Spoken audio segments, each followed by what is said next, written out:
Salut à toutes et à tous la Ranger Family, c'est Mousco, j'espère que vous allez tous bien. On se retrouve pour un nouvel épisode du Morphin What If et si Jaden avait été adopté. Ce titre vous a sûrement intrigué et c'est normal. Tout revient à son nom, Shiba. Je vais revenir là-dessus dans quelques instants. Jaden est le leader des Power Rangers Samurai, une équipe de 5 adolescents qui ont été choisis pour protéger le monde contre les forces du mal appelées Nightlock. Jaden est logiquement le Ranger rouge, qui possède un esprit calme et concentré qui lui permet de maintenir son sang-froid même dans les situations les plus stressantes. Jaden a été formé dans l'art du samouraï depuis son plus jeune âge et il est extrêmement compétent en combat. Il possède également une arme appelée massue de feu qui est son arme attitrée. Et du coup, pourquoi je parle d'adoption ? Tout simplement parce que le nom Shiba est clairement japonais et cela aurait été vachement intéressant pour le personnage et son développement, je vais vous dire pourquoi. Jaden est un personnage très réservé qui garde souvent ses sentiments pour lui-même. Il a un lourd fardeau à porter en tant que leader des Power Rangers Samurai et il prend très au sérieux son rôle de protecteur de la Terre. Et c'est là que le What If commence. La saison commence au moment où les Nightlock ont envahi la Terre et plus précisément le Japon, là où se trouvaient les tout premiers Power Rangers Samurai. Les vrais parents de Jaden se trouvaient au Japon à ce moment-là et ils n'ont pas pu éviter le drame et sont morts tués, comme la plupart des innocents, par Xandred et son armée. C'est là qu'interviennent les Power Rangers Samurai, ils arrivent à repousser la menace, mais malheureusement seul le Ranger rouge est debout à la fin du combat. Xandred, qui a essuyé de lourdes pertes et perdu beaucoup de force, est obligé de battre en retraite et lui dit avant de partir « Je jure de te poursuivre partout où tu iras, Takeru Shiba ». Ce n'est pas exactement le même personnage que son homologue Sentai, mais il porte seulement le même nom pour la référence. À côté des corps sans vie d'un couple d'étrangers, se trouve un bébé qui a survécu à l'attaque. Il a été vraisemblablement protégé par ses parents ayant perdu la vie en le protégeant. Takeru prend le bébé et l'emporte avec lui. Sur les habits que porte ce bébé est brodé son prénom, Jaden. Et c'est là que commence la fameuse scène d'ouverture que l'on connaît tous au début de Power Rangers Samurai avec Jaden défiant les Moogers de retour sur Terre. Tout au long de la série, nous aurions eu des flashbacks de Jaden étant plus jeune, rejeté par le clan Shiba, clan dont Takeru en est le chef. Il sera aussi rejeté par sa sœur Kaoru, alias Lorraine, qui serait évidemment sa version asiatique, Kaoru qui est la seule héritière du clan Shiba. À part son père Takeru, la personne qui arrive à accepter Jaden et de l'entraîner comme un vrai samouraï est Mentor G, un des plus hauts formateurs du clan Shiba.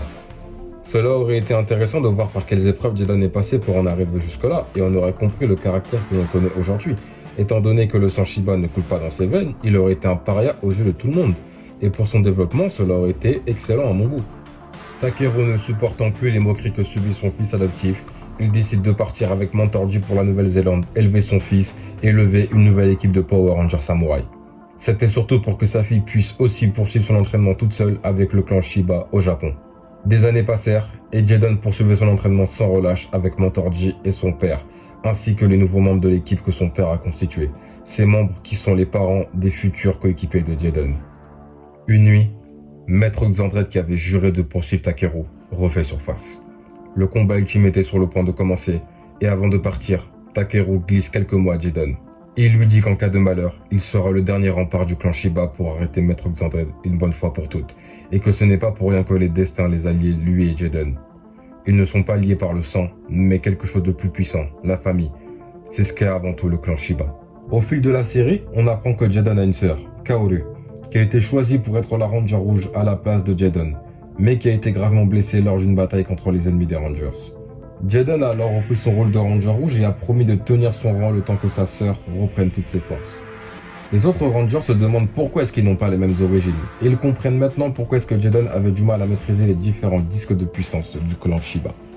Kaoru leur explique toute l'histoire concernant Jaden, et reprend alors les rênes de l'équipe. Ce qui va faire prendre une décision radicale à Jaden, quitter la maison Shiba pour trouver sa propre voie. Il part alors pour un long voyage au Japon, retrouver ses origines. En cherchant des traces du clan Shiba, il demande son chemin à une personne qu'il croise. Son nom est Daisuke, et Jaden lui montre alors le symbole du clan Shiba. Daisuke murmure un nom, Shinkenger, qui veut littéralement dire l'escadron des samouraïs. Le nom de famille de Daisuke est Jokan, une petite famille et amie du clan Shiba, et connaît très bien Jaden. Daisuke est le gardien de la porte Tengen, et est en charge de la boîte noire, une technologie très puissante capable de combiner tous les symboles de samouraï et ainsi accéder au super mode. Daisuke demande à Jaden d'essayer de maîtriser la puissance de la boîte noire. Jaden, qui est très réticent à l'idée d'utiliser ses pouvoirs, refuse. Surtout qu'il se dit qu'il n'est pas légitime, puisque le sang Shiba ne coule pas dans ses veines. Daisuke lui fait part de sa sagesse et lui dit que ce n'est pas une question de sang, mais de valeur et de conviction. Jaden décida alors d'affronter ses propres démons intérieurs et arrive à maîtriser la puissance de la boîte noire. Le grand shogun apparaît alors devant lui et lui a donné en récompense le disque shogun, le mode le plus puissant pour un Power Ranger samouraï. De retour en Nouvelle-Zélande, les Power Rangers se portent bien, mais se rendent compte que l'équipe se porte encore mieux sous le commandement de Jaden, ce qui engendre une profonde remise en question chez Kaoru.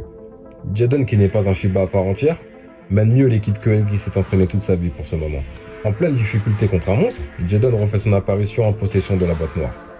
Et il utilise le mode Super Samouraï puis le mode Shogun, ce qui rend bouche bée sa sœur adoptive. Elle comprend alors qu'être un samouraï ne se résume pas qu'à porter le nom d'une grande famille, mais à l'honneur et les convictions que défendent le guerrier. Elle comprend alors pourquoi son père agissait de la sorte avec elle, et pas de la même manière avec Jaden. Elle lui demande pardon pour tout ce qu'ils lui ont fait subir depuis leur tendre enfance. Elle lui donne le symbole de confinement permettant de vaincre Xandred, car il est le seul à pouvoir l'utiliser. Et l'histoire se termine telle que nous la connaissons. Dans l'ensemble, Jaden est un personnage complexe et fascinant, qui représente l'esprit même du samouraï dans toute sa force. Sa détermination, son courage et sa loyauté en font un leader inspirant pour son équipe et pour les fans de Power Rangers. Franchement, le symbole serait magnifique, parce que cet étranger qui défend les valeurs de cette grande famille, qui n'est même pas réellement la sienne, la défend comme si c'était sa propre famille. Et franchement, quel magnifique message serait envoyé aux enfants, voire même à toutes les personnes qui auraient regardé la saison Super Samouraï et Samouraï. C'est clair qu'avec un tel background, Jaden aurait été sûrement l'un des meilleurs Rangers rouges de la franchise Power Rangers. J'espère que ce Watch vous aura plu, la Ranger Family. Évidemment, j'ai pris la liberté d'apporter énormément de modifications au scénario de base pour avoir plus de facilité scénaristique. Et il était pour moi important d'ajouter énormément de références au Sentai, comme l'ont fait les autres saisons de Power Rangers, comme par exemple le projet Gohanger dans Power Rangers RPM, ou encore le nom de la planète de Ekil dans Power Rangers Dino Charge qui s'appelle Sentai 6. Des petites rêves qui font plaisir aux fans de Sentai. En tout cas, si ça vous a plu, la Ranger Family, n'hésitez pas à lâcher le pouce du Ranger bleu et un commentaire, ça soutient la chaîne, c'est une aide colossale. Et moi je vous dis à la prochaine vidéo, la Ranger Family, c'était Mousco, et que le pouvoir vous protège. Toujours.